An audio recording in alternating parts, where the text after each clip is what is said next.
Un placer llegar hasta sus hogares hoy en una entrevista de fondo con el señor presidente de la República, Rodrigo Chávez Robles. Precisamente una fecha muy importante. Este 8 de mayo se cumple el primer año de gobierno del señor Rodrigo Chávez. Le damos la bienvenida, presidente. Gracias por estar con nosotros. Mucho gusto saludarla, doña Eise. Igualmente. Muchísimo gusto saludarlos a todos ustedes en sus casas. Muchas gracias. Gracias. Bueno, primero que nada agradecerle por atendernos acá en Casa Presidencial para hablar en una conversación bastante honesta que vamos a tener a lo largo de esta hora, en la que vamos a contestar varias preguntas, inquietudes que tienen los costarricenses en los temas que usted presentó en su informe de labores el pasado 2 de mayo. Bueno, vamos a entrar en materia, don Rodrigo. El pasado 2 de mayo usted dijo que Costa Rica se convirtió en un país sustancialmente mejor en los últimos 365 días. Me gustaría conocer cuál es su diagnóstico del país. Hagamos un ejemplo. Usted es un médico de la Caja Costarricense de Seguro Social y Costa Rica es un paciente que llegó a su consulta el 8 de mayo del 2022. Usted le ha dado seguimiento durante este año. ¿Cuál es el diagnóstico que le daría hoy a este paciente, que es Costa Rica? No, yo creo que los costarricenses sabemos y lo expresamos en las urnas, lo expresamos en las encuestas, lo expresamos en las manifestaciones de apoyo popular. El país iba por muy mal camino. Yo no quiero confrontar a nadie, pero efectivamente ese cuento de que dejamos la casa acomodada, a mí me pareció una exageración, hasta falta de respeto. Las finanzas públicas no iban bien, no había la posibilidad de poner 5G, el ICE estaba perdiendo 100 mil millones de colones al año o más, las tarifas eléctricas eran altas, el gobierno seguía, y los gobiernos, porque ocurrieron muchos, seguían haciéndole el favor a un grupo pequeño de arroceros, de medicineros o farmacéuticas, de la gente, cuatro empresas que importaban agroquímicos en condiciones de monopolio absoluto, y así sucesivamente. La IA, proyecto como Pacume, que tenía más de 10 años. Pacume era ese proyecto que querían irrigar la margen derecha del río Tempisque, que nosotros convertimos en agua para Guanacaste. 10 años pagando intereses, la IA Senara.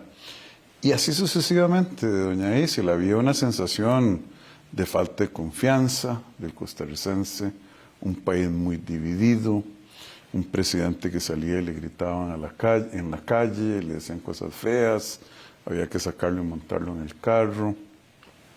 Y todos esos indicadores le hemos dado vuelta. En un año, sí, en un año hemos hecho lo que se ha podido. La inflación en un año la bajamos a 2/3 partes, el precio del arroz cayó entre el 27 y el 31%, dependiendo de la presentación del producto. El ICE se está ganando 190 mil millones de pesos en el 22, gracias a nuestra gestión. La electricidad bajó, la macroeconomía está mejorando muchísimo. Estamos en las grandes ligas de la reforma para hacer que los emprendedores no tengan obstáculos. Lo dice The Economist, quedamos de cuartos en el mundo, campeones de América Latina, y yo sigo. Yo siento que lo más importante es el clima de confianza y de que hay ruta en el gobierno, y estos fueron los ejemplos. Precisamente se ha convertido usted en uno de los mandatarios más populares de América Latina, señor presidente. Eso me dicen, sí, gracias a Dios y al pueblo, que ha sido muy generoso conmigo. Y yo creo que, vea, lo dije en el discurso del 2 de mayo, es una gran falta de respeto de algunos diputados, de pseudoanalistas, porque de a 3 por peseta sobran, hay unos que son regalados, que regalados son caros. Decir que es que el pueblo está comprando humo. El pueblo de Costa Rica es un pueblo inteligente, educado, es un pueblo que sabe de política, y decir que uno pudo, en mi caso, venderles humo por un año, y la campaña, etcétera, y que ellos siguen comprando humo, el soberano de este país, A mí me parece hasta irrespetuoso, pero ellos tienen sus intereses y yo se los agradezco en el alma que nos sigan dando apoyo, porque estamos tratando de hacer un esfuerzo de buena fe y valiente por ustedes. Vamos a continuar con el tema del diagnóstico. Recuerdo que el año pasado, cuando conversamos en agosto, se cumplían 100 días de su trabajo en el gobierno. En aquel momento usted cuestionaba mucho y hablaba mucho de la lucha contra la corrupción en el aparato estatal. También el 2 de mayo habló de los ticos sin corona. Volviendo al ejemplo del médico paciente, también me gustaría preguntarle cuál es el nivel de corrupción en este momento. ¿Estamos hablando de un cáncer que no tiene cura o es una enfermedad a la que ya se ha tratado y está a punto de sanar? Mire, primero que todo, doña Isa, la corrupción tiene muchas manifestaciones. Hay corrupción de acomodarle las licitaciones a alguien a propósito. Ahora me reuní con la Cámara de la Construcción hoy precisamente y con el Colegio Federado de Ingenieros y Arquitectos, que me contaban, llaman de pedir la información, de licitaciones, carteles de licitación, donde se pedía para construir una carretera que no llevaba puentes, que la empresa tuviera en planilla un ingeniero de puentes con más de 20 y pico de años de experiencia.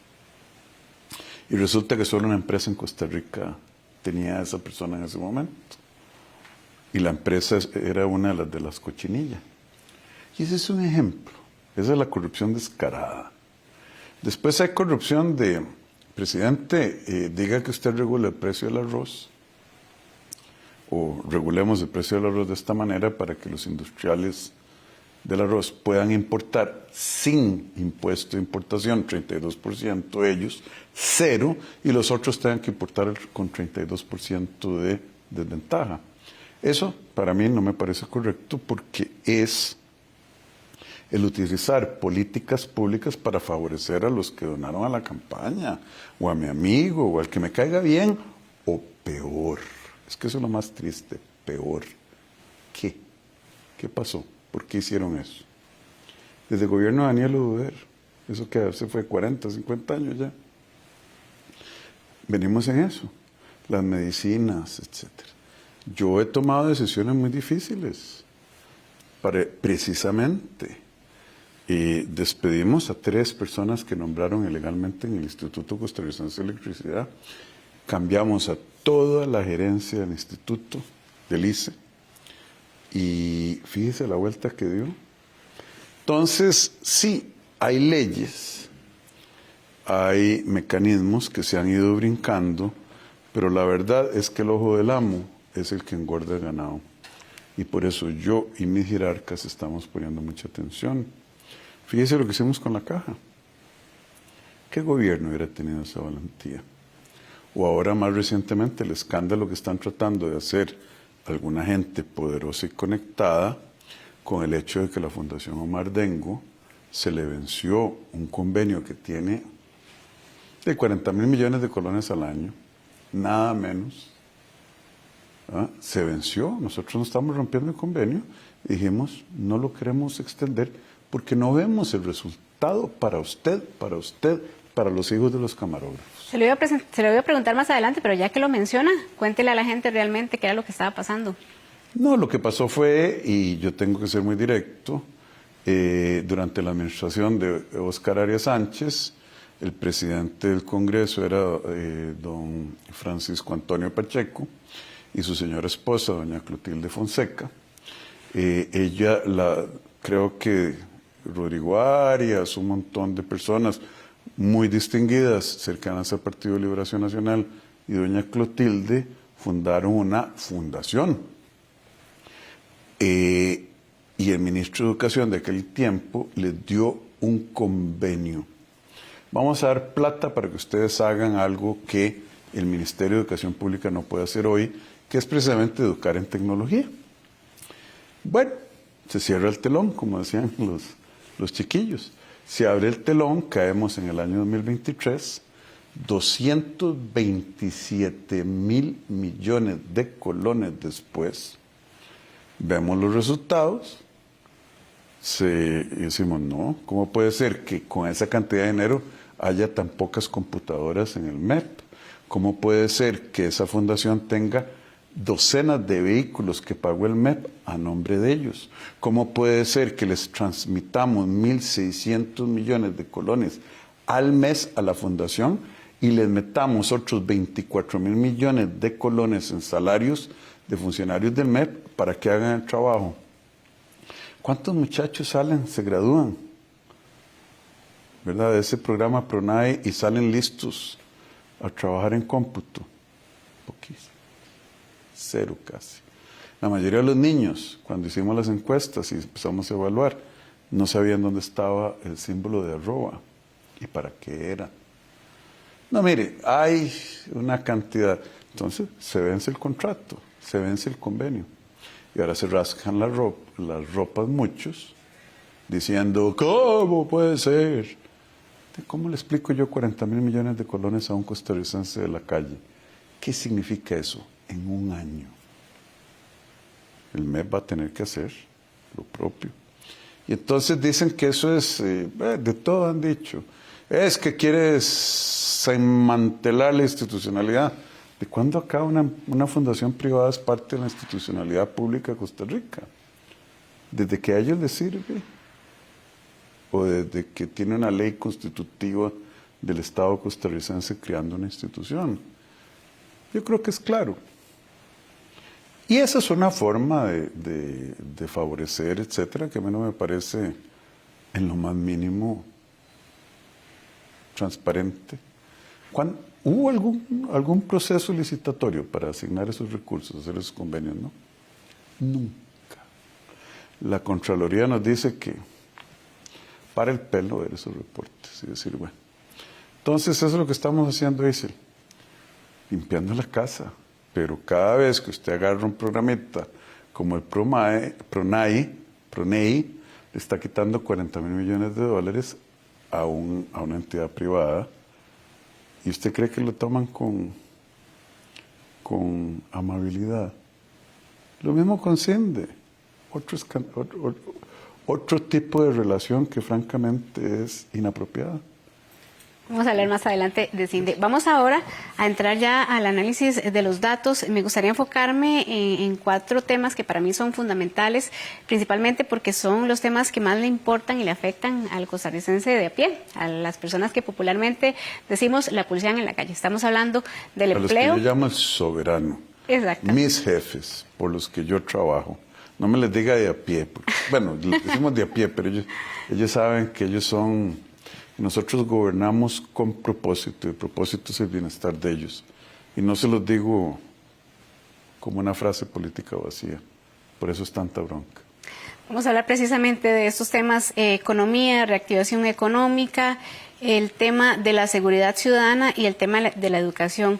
Don Rodrigo, bueno, la última encuesta continua de empleo del INEC demuestra una reducción de 3 puntos porcentuales en la tasa de desempleo, pasando de un 13.6% a un 10.6%. Las personas que dejan de estar en las estadísticas de desempleo son 81.000 personas aproximadamente durante este periodo interanual.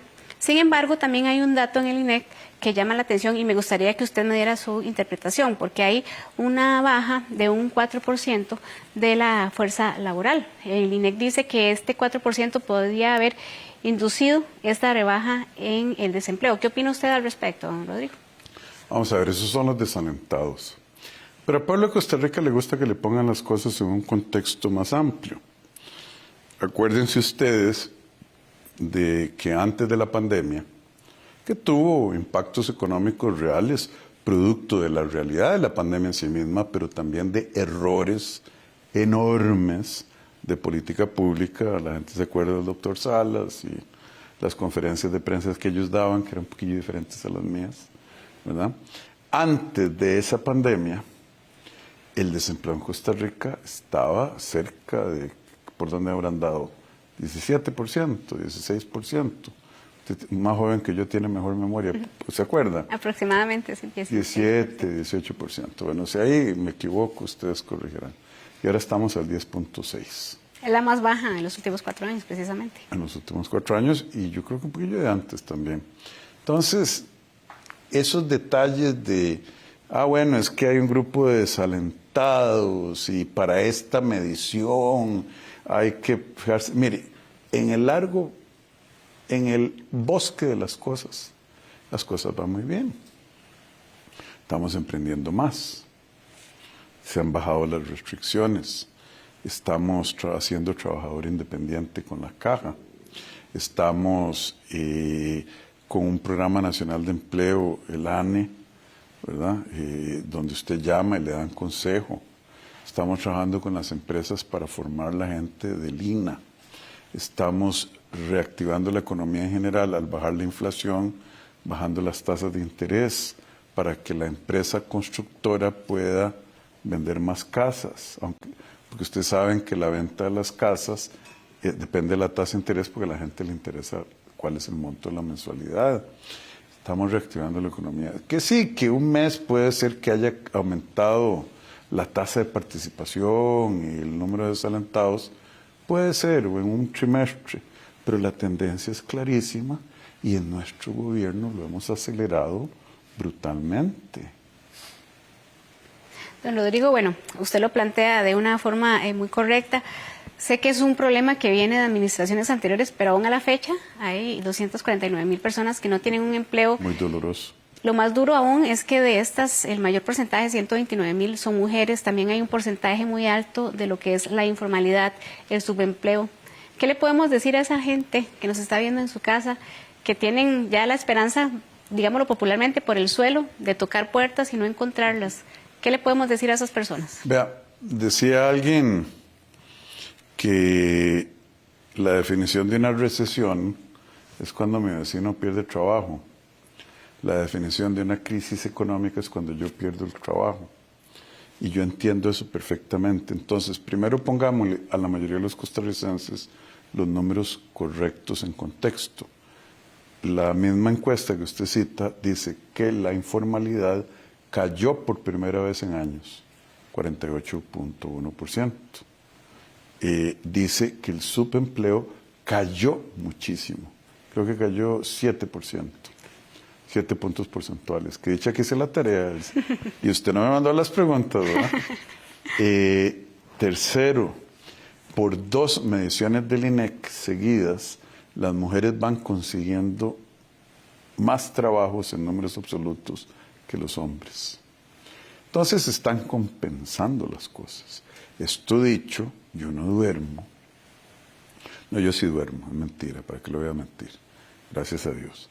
Pero yo paso mis horas despierto pensando en cómo vamos a hacer para esos 249,000 personas.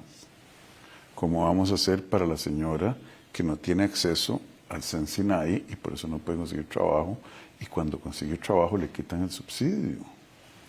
En el SECUDI, para que más mujeres. Hemos mejorado también la red de cuidado, pero no tenemos los suficientes recursos.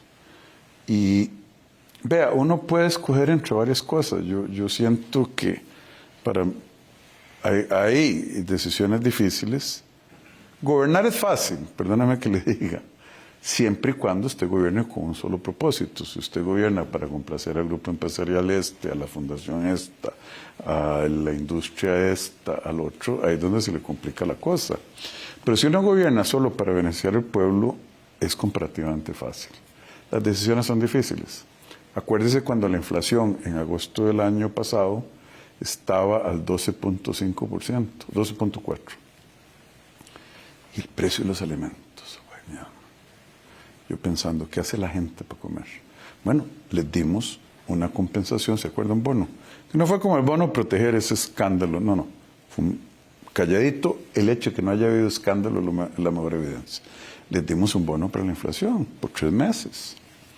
Los ayudamos. Hoy la inflación está al 4.4%. Entonces uno dice, gasto la plata en amortizar la deuda, hacerle un pago a la tarjeta, como hicimos nosotros, 5 billones de colones, primer gobierno en 17 años, había que abonarle a la tarjeta. ¿Por qué? Porque eso es una estafa de los gobiernos que ustedes conocen, pasados, que decían, yo para seguir la fiesta, para seguir dando subsidios, para seguir pagándole 40,000 millones a tal grupo o al otro, y me tengo que endeudar, pero es una estafa de la generación que gobernó a las generaciones futuras. Nosotros estamos amortizando esa deuda. Pudimos habernos gastado la plata más allá de ese subsidio por inflación en regalarla o tratar de crear empleos a la fuerza. Pero vale la pena. Amortiza o ayuda en este momento. Y yo creo que hemos logrado un balance muy, digamos, dadas las circunstancias, justo. Me queda clarísimo, pero vamos de camino. 10.3 es el más bajo en años. Y yo creo, con el corazón y la fe en Dios, que el próximo va a volver a caer y que las mujeres van a seguir consiguiendo más empleos. Esperemos que así sea, presidente. Amén. Vamos a hacer una pausa comercial, ya casi volvemos con esta conversación a un año de labores de la administración Chávez Frontes. Ya casi volvemos.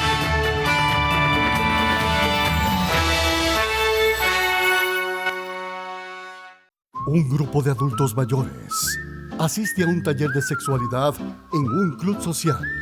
Mientras las clases avanzan, se dan a conocer las historias de vida de los protagonistas, sus deseos y tabúes.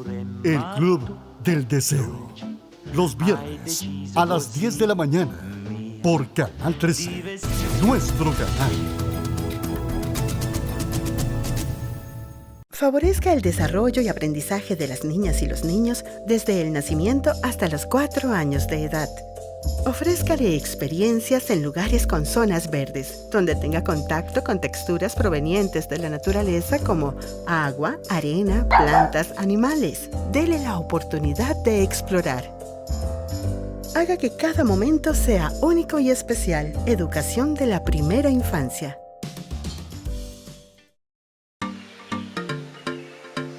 Un programa dedicado al adulto mayor y a las personas con discapacidad.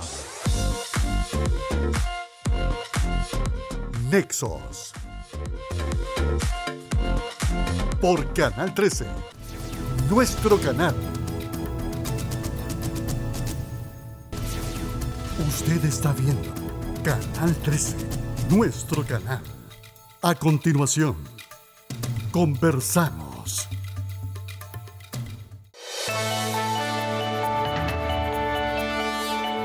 Gracias por continuar con nosotros. Nos acompaña el presidente de la República, Rodrigo Chávez Robles. Estamos haciendo un análisis de su discurso de logros durante los últimos 365 días, su primer año de gobierno. Gracias por estar con nosotros nuevamente, presidente. Antes del corte hablábamos acerca del tema del desempleo. Estamos hablando ahora de la reactivación económica y tengo una pregunta muy particular para usted. Sí, señora. ¿Cada cuánto va usted al supermercado? Vea, ¿para qué le voy a mentir yo al pueblo de Costa Rica? Yo voy al supermercado porque me toman fotos y ahí salen, los he visto, hasta en la Feria del Agricultor, escapado de la seguridad, me han tomado fotos y se han filtrado. Y me jalaron las orejas, andaba comprando jocotes, eso fue el año pasado. Si usted me pregunta cuánto vale una caja de leche, ¿qué va a decirle yo? ¿Cuánto vale el kilo de lomito? ¿Ha subido? Sí, porque a mí me gusta comer un buen bistequito de vez en cuando, gracias a Dios. El kilo de carne molida. Yo las pocas veces que voy al supermercado, voy en carrera y agarro lo que tengo que agarrar y no me estaba fijando en los precios. ¿En qué me fijo yo? En los precios agregados. Me fijo en que subimos en 75 productos de canasta básica, la canasta básica, para que la gente no tuviera que pagar el 13%. El bollo y melcochón antes pagaba 13, ahora paga 1. Varias cosas. Han ido 75 nuevos productos. Me fijo en los números agregados de inflación, del 14.2 al 4.4. Además, le voy a ser franco, ¿para qué les voy a mentir? Yo no compro en donde el chino. Yo voy a otro supermercado porque me queda cerca de la casa y porque es rapidillo cuando yo voy. Y ese es más caro. Entonces, volvemos a lo mismo. Yo no puedo juzgar por mi condición porque sería injusto. ¿Verdad? El pueblo de Costa Rica sabe que yo vengo de una familia muy pobre, o con recursos muy limitados. Ahora estábamos hablando antes, mi abuelo era talabartero en Atenas, el papá de mi papá, y mi abuelo del lado de mi mamá era tapicero, que yo no sé si si todavía existen, ahí en el barrio de La Soledad. Ninguno de mis papás terminó la universidad, etc. Pero a mí me ha ido muy bien en la vida, gracias a Dios infinito, hacia que tuve oportunidades y trabajé muy duro. Entonces, cuando usted me dice, hablemos de reactivación, yo le digo, ¿sabe qué? América Latina tiene un promedio de crecimiento esperado para el año entrante de 3.6, nosotros 4.3. Estamos bajando el desempleo, quedamos cuartos en el mundo para la inversión, atrajimos más inversión extranjera directa en mi administración al terminar el primer año, es un récord de la historia del país. Me explico, cuando yo sé que tal vez me pregunta cada cuánto está el súper. Sería muy populista que yo me haya aprendido, así como hacer los números de la informalidad, del subempleo, cuánto vale la caja de leche en el Palí. No, yo no engaño a la gente. Entonces no vayamos ahí. Lo que quería preguntarle era que si usted había podido comprobar si había bajado realmente el precio del arroz o si estos 121 productos que dice el INEC que también bajaron de precio, la sardina, por ejemplo, la gasolina, si lo ha logrado usted comprobar como costarricense. Vea, es que yo vivo una vida muy complicadilla estos días. Muy agitada.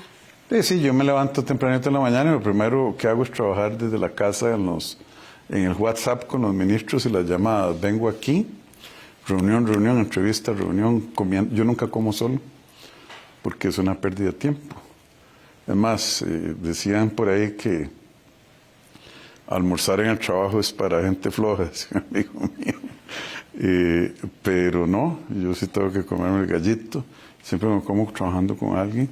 Llego a la casa a la noche, ceno con mi hija y sobre todo con mi hija, y mi señora la veo aquí de vez en cuando, y ya después de una horita de cena, póngale, cenamos tarde, porque yo llego tarde, hasta la 1 de la mañana haciendo llamadas y WhatsApp.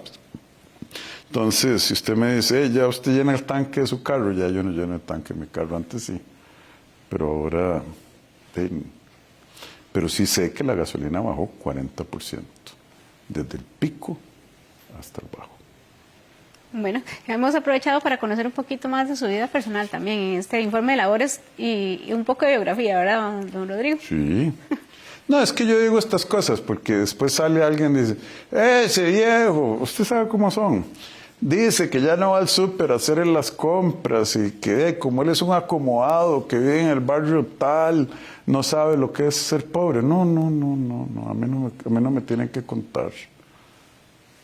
Le voy a contar otro detallito personal. A mí cuando tenía aquí 16 años, por ahí, me invitaban a salir los sábados, los amigos, los compañeros del colegio. Mira, vamos a tal parte, a Plaza Vega.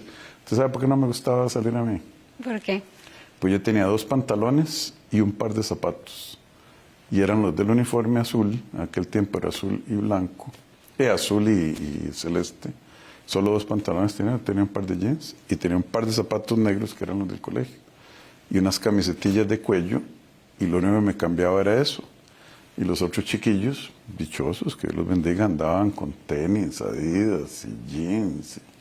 Y yo no, entonces yo me acuerdo quedándome mucho en la casa diciendo... Entonces, a mí no me van a venir a decir, sobre todo a la izquierda esa que me arrea tanto. Yo sí sé lo que es. Y por eso es que estoy en esto. Vamos a hablar ahora de Costa Rica Segura, señor presidente. Un paquete de 5 proyectos y una reforma constitucional. En el caso de la reforma es un periodo bastante largo, inclusive tiene que pasar por 2 legislaturas para que sea posible, y estos proyectos de ley dependerán. 2 legislaturas son 2 años de Congreso, porque hay gente que piensa que son los 3 que faltan más los otros 4. Bueno, perdóneme, doña Isa. No se preocupe, está buena la aclaración para la gente. Y bueno, son 5 proyectos que dependerán del Poder Legislativo.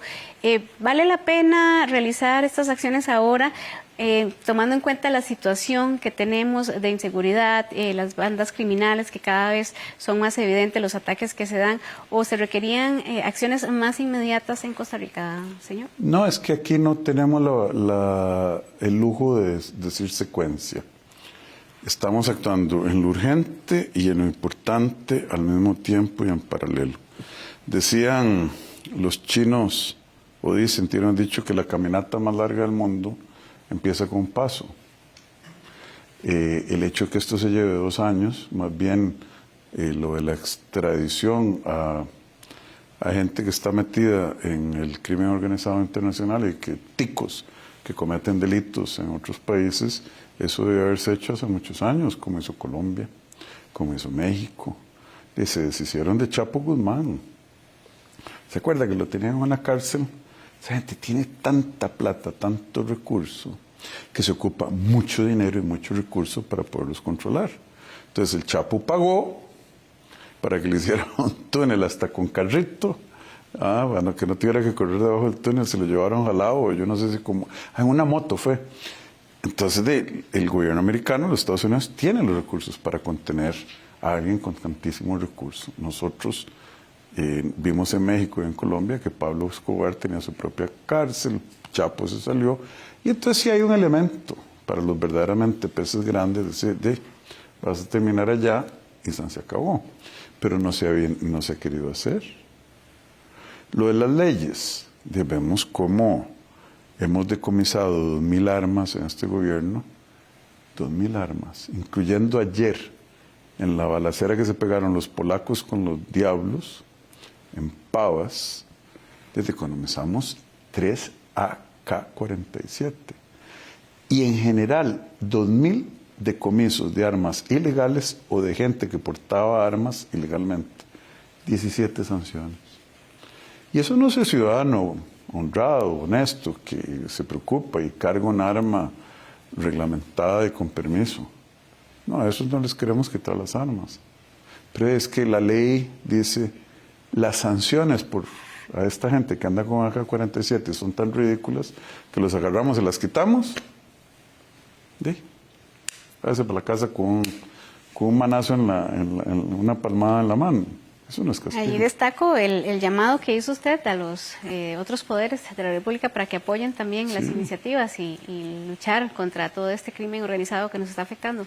Vea, eso tiene 3 patas. Es un banco. Usted sabe que un banco tiene que tener 3 patas al menos, porque si tiene 2 se cae. Un banco no es bicicleta. Entonces, tiene 3 patas. El marco jurídico en que operan los jueces, eso le corresponde a la Asamblea Legislativa. Las decisiones dentro de ese marco jurídico, los jueces tienen alta discreción. Bueno, que se pongan las pilas. Y el Poder Ejecutivo, que es lo que tiene una policía que, de acuerdo a nuestra Constitución, y yo quiero que siga así, lo único que puede hacer es prevención e intervenir en flagrancia. Nada más. Mi gobierno ha hecho 168,000 arrestos, detenciones, aprehensiones, póngale el que usted quiera. Se las entrega al Poder Ejecutivo, al Poder Judicial. ¿Y qué más podemos hacer? Nada. 1 de cada 22 casos de crímenes violentos que la policía le llevó al Poder Judicial terminó en alguien indiciado. 1 de cada 22. Al PRES lo soltaron. PRES es un delincuente terrible que... Semana pasada, claro. Lo soltaron y lo soltaron contra las recomendaciones de la Fiscalía y del Instituto Nacional de Criminología. Un juez decide, no, lo suelto. A mitad de camino apenas, ¿no? Y la Fiscalía apela. No. El dato ¿Cómo de lo las... explican? ¿Cómo lo explican? El dato de las 168,000 aprehensiones la tenía acá precisamente en un año. Quería preguntarle que, bueno, de tener buen ambiente en la Asamblea Legislativa, esos proyectos de ley de Costa Rica Segura, obviamente se llenarían las cárceles de nuestro país. ¿Tenemos la infraestructura penitenciaria adecuada para hacerle frente a esta ola de detenciones, tomando en cuenta casos, por ejemplo, como la cárcel de Terrazas, que fue un fracaso? La cárcel de Estirofoam, quiere decir usted. La cárcel de Estirofoam, que bien usted la ha llamado en otras ocasiones. Con rejas de papel y paredes de estirofoam. Vea qué dolor da. Y eso fue... ¿Cuál fue el ministro de Justicia que licitó eso? Fue en el gobierno de Carlos Alvarado, no me acuerdo quién. De ahorita no recuerdo el nombre, sinceramente. Porque hubo 2. Marcia González Aguiluz y una señora Fiorella... ¿Marco Feoli? No. No sé, bueno, lo que sea. Pero ahí estaba la capacidad y de algo pasó. 7,000 millones eran. Claro. Algo pasó. Y si rompemos el contrato nos sale más caro. Pero tenemos la infraestructura. Entonces, volviendo al mundo, la debimos haber tenido. Pero como yo digo, los problemas no son para quejarse, sino para resolverlos. Pero yo quiero que la gente se acuerde de eso. No se les olvide la cárcel de Esterofonte. No se les olvide, porque eso retrata de cuerpo entero muchas cosas. Entonces, tenemos sobrepoblación carcelaria, pero no hacinamiento. ¿Verdad? ¿Eso qué quiere decir? Que si manejamos bien y decimos, el PRES debería estar adentro, tal vez suelte a un muchacho que se robó el de las 3 Doritos. ¿Se acuerda? Un muchacho se robó 6 paqueticos de Doritos. Nunca debería ir a la cárcel, pero lo metieron a la cárcel. Entonces, hay que administrar el grado de peligrosidad y de reincidencia en la sociedad para ver cómo manejamos la capacidad instalada. Es como una bodega, en el sentido de que uno utiliza cada metro cuadrado de una manera racional. Y eso es lo que hay que hacer mientras arreglamos la situación de las cárceles, de la capacidad carcelaria. Y además, si me permite un comentario, vea qué bien lo está haciendo el Ministerio de Justicia. Con las cárceles, quitando celulares, quitando las estafas desde las cárceles, cayeron 50%. Operativos simultáneos. Bloqueando las señales para que no haya estafas. Los drones ya no pueden. Algo interesante, señora, usted tal vez no lo sepa, mandaban drones con un celular y los soltaban con droga, ya no pueden volar más allá de la pared de la cárcel, me dice el ministro de Justicia. En eso estamos. Entonces, hay que lidiar con la situación que uno encuentra y hacerlo inteligentemente. Señor presidente, ¿se dio cuenta usted de lo viral que se convirtió el video en el que usted se retractaba con el tema de los horarios, las jornadas de los policías? Me dijeron que lo había visto mucha gente, no sé. Fue viral. Le pregunto esto porque... ¿Qué significa viral? ¿Cuántos son? ¿5,000? No sé exactamente cuántas vistas tenía, pero sí eran... Nos podemos fijar, solo por curiosidad. ¿Me permite? Bueno, vaya buscándolo. No, porque ya me picó la curiosidad. Yo en esas cosas no me fijo mucho, pero vamos a ver. Mi pregunta va dirigida a si Rodrigo Chávez está acostumbrado a retractarse y a reconocer sus errores. Claro que sí. ¿Acaso que yo soy Dios? A veces meto la pata y ese es un ejemplo de que me aconsejaron mal en el sentido que me dijeron, no, ya lo hablamos con los policías y todo está listo, qué belleza, patrióticos. Y cuando empecé a ver protestas, al día siguiente le caí por sorpresa, ya casi encuentro ese video, vamos a ver. Le caí por sorpresa a una delegación policial sin que supieran. Sí, tiene 245,000 vistas. Eso es viral. 17,200 likes, 3,000 comentarios, 4,000 shares y 4,000 compartidos. ¿Vea usted? No sé. Y de ahí hablé con ellos directamente. ¿Qué es lo que pasa? Cuando me explicaron, dije, si aquí hubo un error.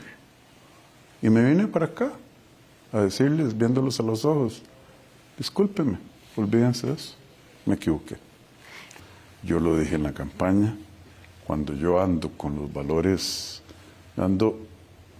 cuando tengo convicción en mi corazón de que lo que estoy haciendo es lo correcto para ese gobierno con propósito, a mí no me doblan, a mí no me quiebran.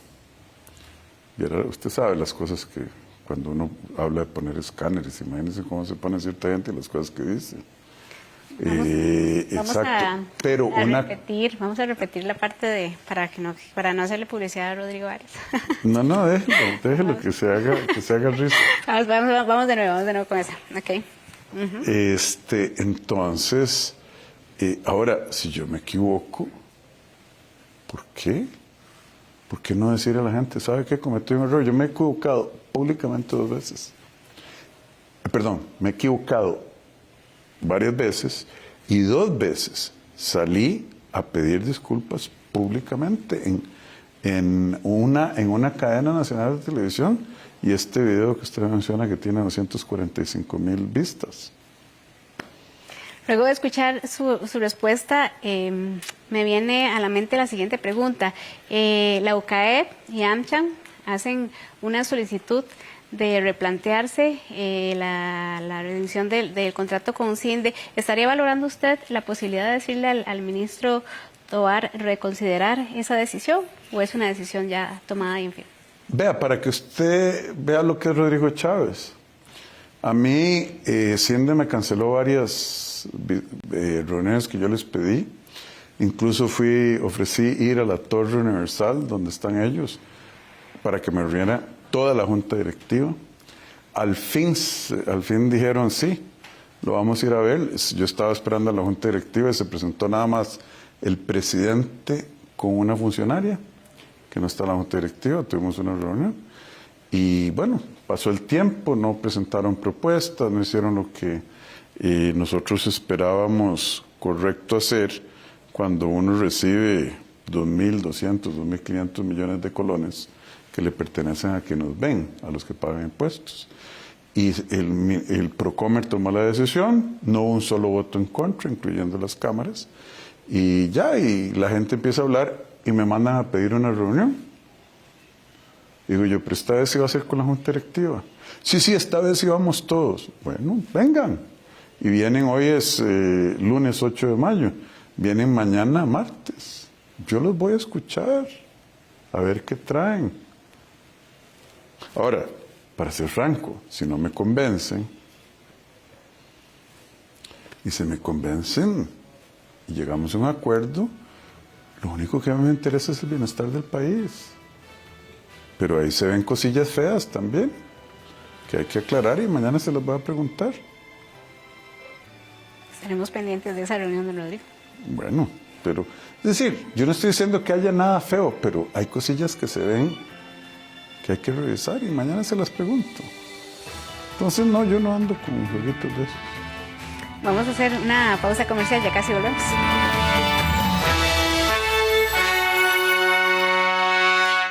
Un programa que resalta la cultura. Comisión de arbitraje. Bueno, si usted no ha escuchado las cosas polémicas que pasan en nuestro fútbol, aquí las va a escuchar. Como Fútbol sin censura, pasión sin restricción, ahora en Canal 13, nuestro canal. No tenemos compromisos con nadie, decimos las cosas como son, como tienen que decirse, sin pelos en la lengua. Lunes, miércoles y viernes, 9 de la noche, por Canal 13, nuestro canal. Favorezca el desarrollo y aprendizaje de las niñas y los niños desde el nacimiento hasta los 4 años de edad. Ofrézcale experiencias en lugares con zonas verdes, donde tenga contacto con texturas provenientes de la naturaleza como agua, arena, plantas, animales. Dele la oportunidad de explorar. Haga que cada momento sea único y especial. Educación de la primera infancia. Reportajes que nos presentan conceptos innovadores y proyectos que tienen como objetivo proteger el medio ambiente y actuar contra el cambio climático en la región. Eco Latinoamérica, los domingos a las 4 de la tarde, por Canal 13, nuestro canal. De la prestigiosa cadena alemana DW, Visión Futuro. Un fascinante viaje por el mundo de la ciencia, para quienes quieren conocer nuestro universo y su funcionamiento. Los sábados a las 4 de la tarde, por Canal 13, nuestro canal. Pregunte a los expertos en cada rama de la salud personal, desde lo más general a lo más específico en Consulta en Directo, los lunes a las 8 de la noche y los sábados a las 5 de la tarde, por Canal 13, nuestro canal.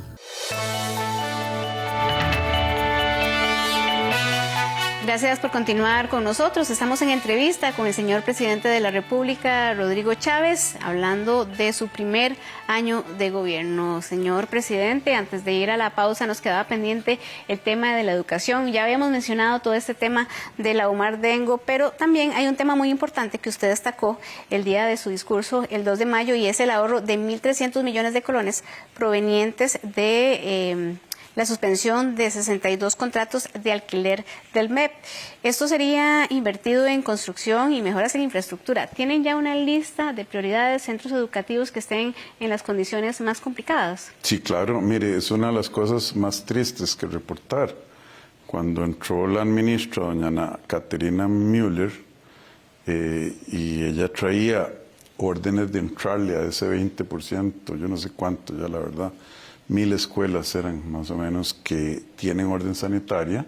Entonces yo le dije, doña Ana Caterina, por favor, tráigame una matriz que liste la escuela y la causa de la orden sanitaria, qué hay que hacer para corregirlo, cuánto cuesta y para cuándo lo podemos hacer.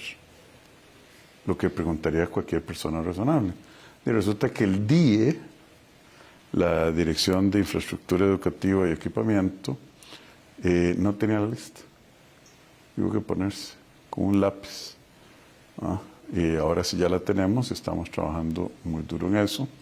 Estamos pidiéndole a los señores diputados que por favor aprueben rápidamente 700 millones de dólares que le pedimos al Banco Centroamericano de Integración Económica, 700 millones de dólares para, entre otras cosas, reparar las escuelas donde hay un peligro inminente para los estudiantes. Imagínense lo que es mandar a chiquitos a la casa sin educación o tenerlos en lugares donde hay peligro inminente por años. Entonces ahí dependemos de la Asamblea, pero no, estamos trabajando muy duro en eso y va a costar muchísimo, porque años de abandono. Hablemos de la brecha educativa. Quedó mucho en evidencia la diferencia que había, ¿verdad?, durante la pandemia. ¿Qué se hizo por estas comunidades estudiantiles en estos 360? La diferencia que había en términos de conectividad de equipos. Sí, señor. Bueno, hicimos varias cosas. Una es el convenio ICE, Ministerio de Educación Pública, que le va a poner a 47% de las escuelas del país, debe ser unas 2.400 por ahí, conectividad de alta velocidad y equiparlas con computadoras. Le hicimos un ruego importante a Fonatel y Sutel que hagan su parte de trabajo porque todo es para mañana. Y tercero, estamos reasignando los convenios, el convenio con la Fundación Umardengo, el Consejo Superior de Educación así lo determinó, al cancelar el PRONAI y hacer lo propio con esos tres grupos de recursos. Entonces, estas son medidas muy fuertes, muy grandilocuentes. Esto que le voy a preguntar son comentarios de personas que se dedican a impartir educación en diferentes centros educativos que lamentablemente también están viviendo el flagelo de la violencia, el narcotráfico, se da venta de drogas en algunos centros educativos. Comentan los docentes que están imposibilitados ellos para actuar de una forma adecuada en este tipo de situaciones debido a que se exponen a sanciones. ¿Hay alguna, la ley 9999. Esta misma ley. ¿Hay alguna esperanza, posibilidad, cambio para este tipo de acciones a las que deben acogerse los profesores debido a que se sienten de manos atadas, don Rodrigo? Sí, es un buen punto, no es la primera vez que me lo preguntan. Yo creo que el respeto, la autoridad entendida como debe entenderse, la autoridad de una maestra o maestro, un profesor, de decir, ¿sabe qué, chiquito? Te está haciendo esto mal, sálgase de mi clase. Sanciones razonables dentro de la manera de ser de los costarricenses. Yo creo que hay que revisarse eso y todavía no tengo una opinión firme, pero le voy a pedir a doña Ana Caterina que le peguemos una chequeadita, porque sí, los profesores me dicen, ¿de qué hago yo? ¿Verdad? Usted vio videos de un muchacho insolente pegándole a un profesor. Al final dijeron que había sido por otras cosas, pero el punto es que si no logramos mantener la disciplina, en el buen sentido de la palabra, no vamos a poder educarnos como ellos nos van a poder educar. Señor presidente, estamos conversando de una forma muy amena, pero nos queda muy poquito tiempo y quiero abarcar el resto de la entrevista. O sea, me está diciendo que sea más al punto, está bien. Esta parte que viene es si usted está de acuerdo o no. Yo le voy a citar 10 cosas, usted me va a decir sí o me va a decir no. Nada más sí o no, no puedo decir por qué. Es que tiene que ser muy rápido. Okay. Vamos a ver, ¿está de acuerdo con el modelo de trabajo de Nayib Bukele en torno al manejo de la seguridad? Vea, yo ni estoy de acuerdo ni estoy en contra, eso es una realidad diferente. El pueblo salvadoreño pareciera estar contento por el apoyo que tiene. Eso no es implementable en nuestro país por nuestro marco jurídico y realidad política. ¿Declarar emergencia nacional por la ola de homicidios y enfrentamientos entre bandas criminales? Ya he hablado de eso. Creo que Costa Rica todavía no está ahí, no estamos cerca. Hay que trabajar en el plan, en Costa Rica Segura. Y hay que llevarlo adelante y en eso estamos. Ojalá los diputados y el Poder Judicial hagan la parte de ellos. ¿El uso de la inteligencia artificial como aliado para proyectos país? No, yo creo que toda la tecnología es importantísima, totalmente de acuerdo. Tiene sus bemoles, ¿verdad? Pero totalmente de acuerdo que hay que adoptar todas las tecnologías útiles de una manera útil. ¿El proyecto del tren elevado de propulsión neumática para La Alajuela? Eso lo contestó el ministro de Transportes, es un tema técnico.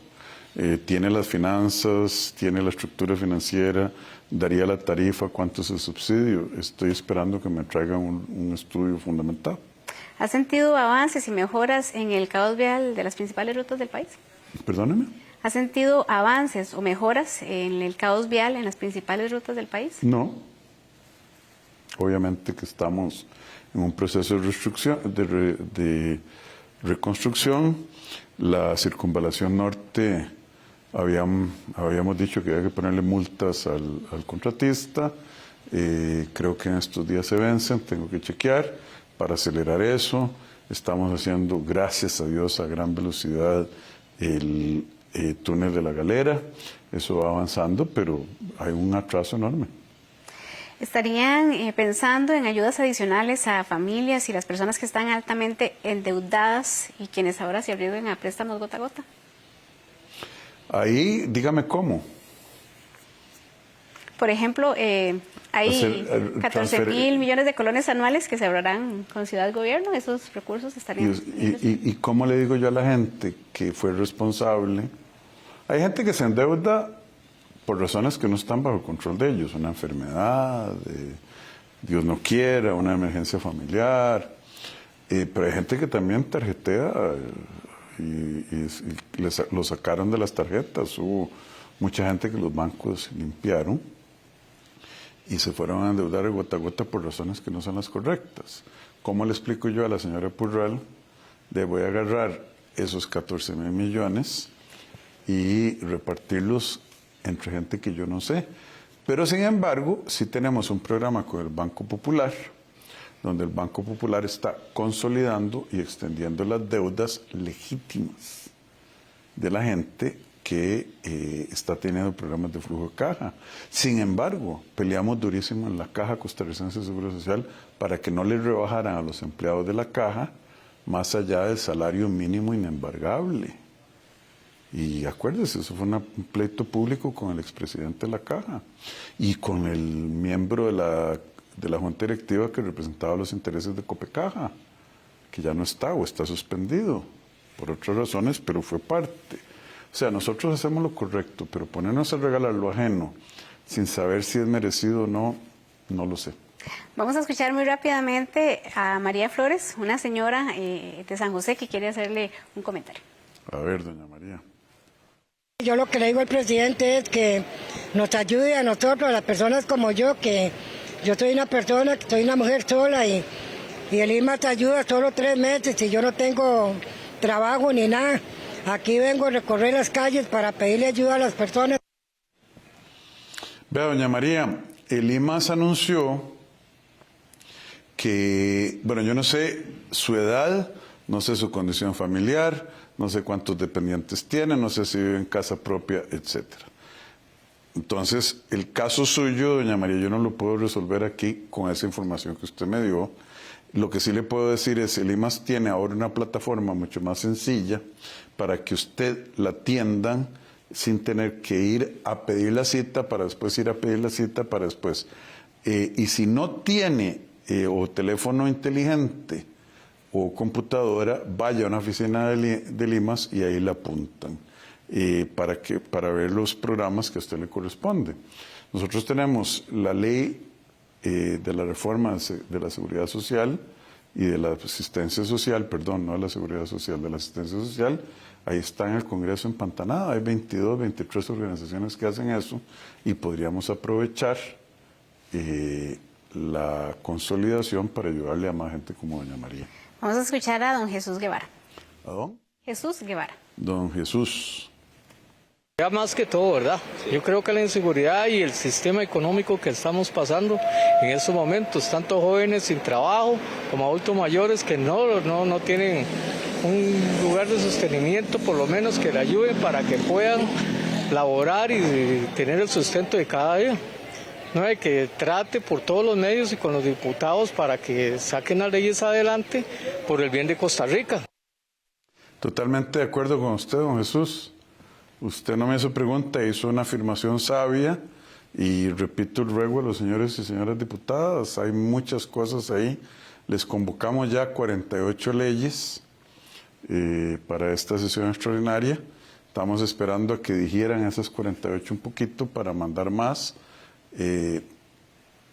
Y nosotros de parte del Ejecutivo, ya yo reporté el 2 de mayo. Y para terminar, Ruth Garita. Doña Ruth. Gustaría saber qué va a pasar estos 3 años que siguen. Si vamos a tener la seguridad de todas las promesas que hizo y podemos encontrar un país que Costa Rica merece. Porque lamentablemente últimamente hemos estado en estos índices de delincuencia y de robo, pero Costa Rica es mucho más que esto.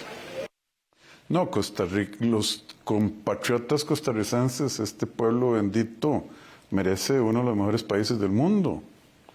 Y cuando yo me fui, 36 años, la gente tal vez se acuerde de eso, y volví, me encontré que este país no era lo que era cuando yo me fui en 1986 en muchas dimensiones, y por eso me metí aquí. Entonces, Ruth, vea, yo estoy trabajando muy duro, estamos cumpliendo, estamos haciendo las cosas de una manera transparente. Haré lo posible estos 3 años y ojalá el próximo gobierno, el pueblo de Costa Rica encuentre a alguien a quien darle la confianza para darle una mayoría parlamentaria y el Ejecutivo al mismo tiempo. Imagínense que yo tuviera una mayoría parlamentaria, tenemos solo 10 diputados.